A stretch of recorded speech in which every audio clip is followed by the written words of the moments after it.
Hello. I think I need to know your names. If you're going to have such a personal... Just the good-looking guy in the middle. What's your name? In the striped jumper, you know who you are. Braden. Oh, I know you. Hey, how are you, Braden? Well, good.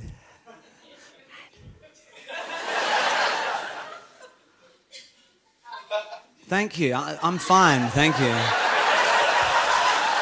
The funny thing is, it's always been about you, hasn't it, Braden? Ever since we were young and your dad coached me hockey, I was like, Braden, is Braden that? Oh, it wasn't your dad, it was your uncle. Either way, he touched me up, I've never forgiven him.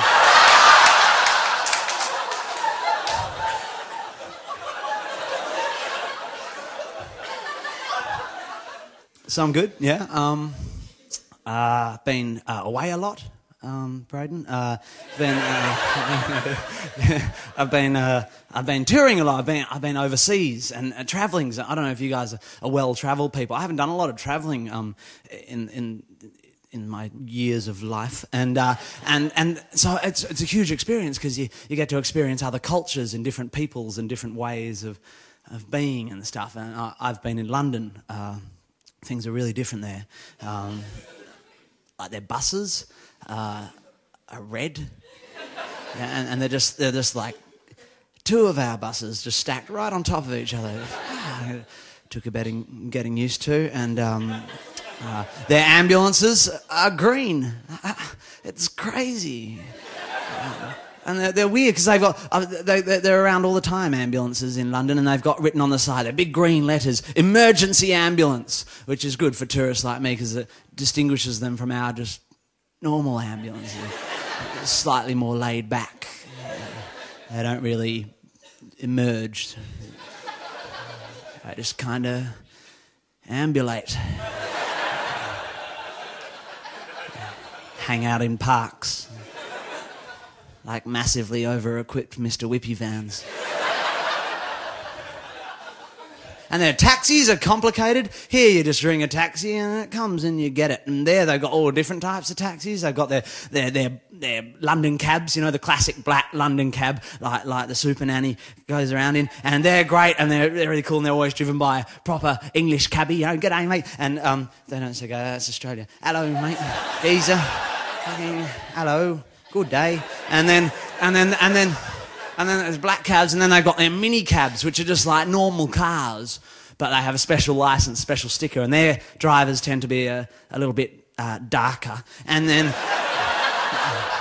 you've got your illegal mini cabs, which are just dudes in cars, standing outside clubs offering you a lift like they're offering you drugs, you know. And as their name suggests, they're illegal. And I'd never heard of these illegal minicabs until I got there this time, and I was staying in New North Road in Old Street, which is this little area just east of the city there. It's really trendy. I was walking down Old Street, and this huge poster on the side of a bus stop, you know, like it's bigger than me, that said, if you want to know how much an illegal minicab could cost you, ask a rape victim.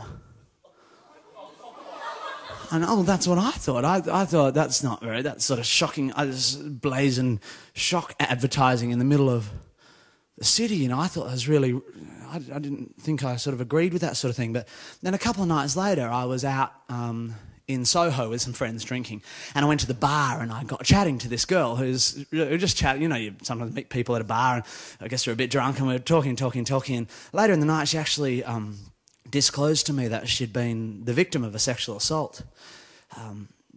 So I asked her how much an illegal minicab would cost to New North Road near Old Street where I was staying. And she said, about £8. I mean, it was more like £9, but I'm surprised the system works at all. Seemed a little unlikely.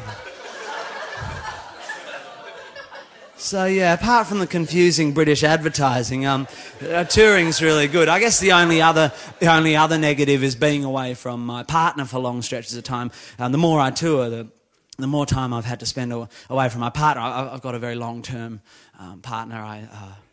Well, I married her. I guess she's my wife. I've been with her for a very long time. I actually, don't tell many people this, but I actually lost my virginity to the woman I ended up marrying, which is not quite as sad as it sounds. But it's pretty close to that.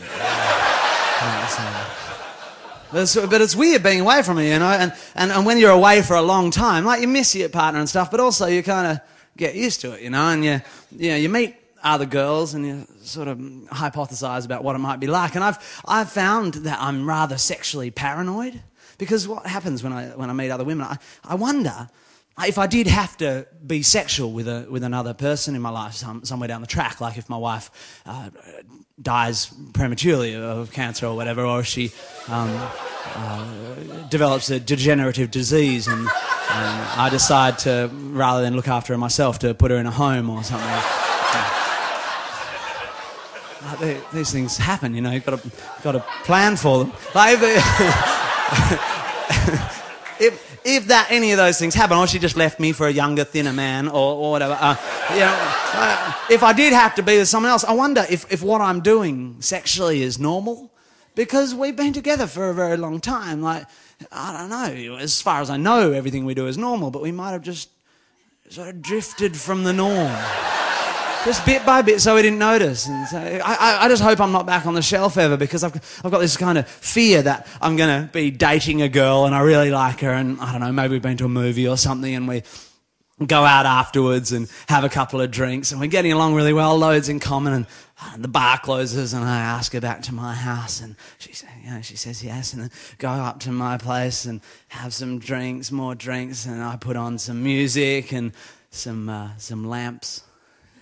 You know, and things are going really well, and we kiss, and then a bit of under the jumper action, and then passion overtakes us, and we stumble to the bedroom, tearing off our clothes, and I get out the Mickey Mouse ears and the jelly beans, a length of bungee rope, and the hungry hippos, and she's all of a sudden like, "What are you doing?" And I'm of course like, "What?" And she's like, "I thought we were just going to make love." Yeah, we are making love. Well, why don't you put that stuff down and come over here and touch me?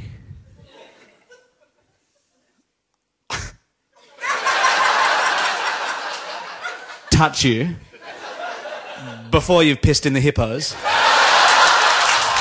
Hey, look, I don't know what kind of weird shit you're into, lady. But if you don't piss in that hippo's mouth right now, there'll be no boob tennis for anyone tonight.